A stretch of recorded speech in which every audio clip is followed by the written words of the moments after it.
this. Okay, she may not have wanted this, but director Maggie Gyllenhaal did, and this is her bold take on one of the world's most compelling stories, The Bride of Frankenstein. For Oscar nominee Jessie Buckley, there was a big reason she signed on. I think to give voice to a woman who hadn't really had an opportunity to say what she really needed to say. Yeah. You know, I have things knocking around in my mind, and I was looking for a vessel to put them in and think them through and work them through. I like to, even when I was acting, I like to make films about what's on the edge of what I know about myself or what I know about the world. And at the time, I was interested in monstrousness, and I still am. I'm interested in the monstrousness outside of ourselves, which is obvious, but I'm also interested in the monstrousness that I believe each of us has within ourselves. I was thinking about that stuff. Then I watched The Bride of Frankenstein. I'd never seen it before. And I was like, oh, wow, The Bride of Frankenstein, in fact, is only in this movie for 2 minutes and doesn't speak. And I kind of went, I want to know what she might have to say. And then she kind of became the vessel to knock around all the things that were on my mind. And then she did. For Gyllenhaal, directing has become a dream. I love directing. Listen, directing is terrifying. I'm gonna be honest with you. It is. But I love it. And I love it. I miss it even now. Yeah. I mean, it took every bit of me to make this movie, but it was thrilling. Plus, she gets to direct her husband and her brother, so does that make a difference? Definitely easier.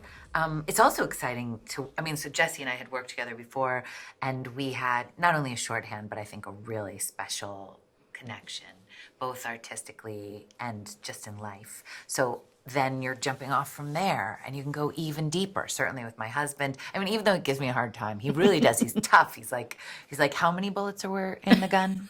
I don't know if he can shoot again. I'm like, it doesn't matter. You could have reloaded. He's like, no, it matters. Working with Jake, also, obviously, I have so much love. I mean, look, I think everybody does their best work when they feel loved. And there was so much love on this set. So did Buckley feel that love too? Oh, I felt the love. It was all loved. I was covered in love. There's nothing left to do now but live. For actor Christian Bale, the hours and makeup helped prepare him for his role. It's all one part of it, you know. Yeah, it's the makeup, it's the wardrobe, it's just the being around the other people, it's, you know, doing the voice. It's a lot of different parts that you kind of throw at the wall, and then eventually you go, all right, there we go. So when was that moment that Bale knew he had found the character of Frank? It was for me in recognizing that it was a daunting task, almost impossible to compete with Boris Karloff, right? He is Frankenstein's monster, right? In everyone's head, even if he's not the description in Mary Shelley's book. No one cares. Everyone imagines Karloff, right? Myself too. So I wanted to, read the book, watched Karloff, watched, oh my God, so many other portrayals. But ultimately, you come back to the iconic portrayals.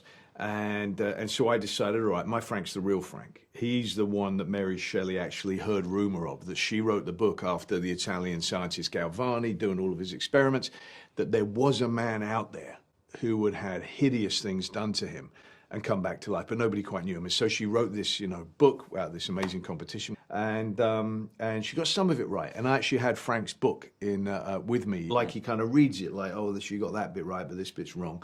And then Karloff, that he heard talk about people who'd run into this monster, and that he actually had a big scar, and so he got that right, but he got the flat head wrong because it was just the hairstyle.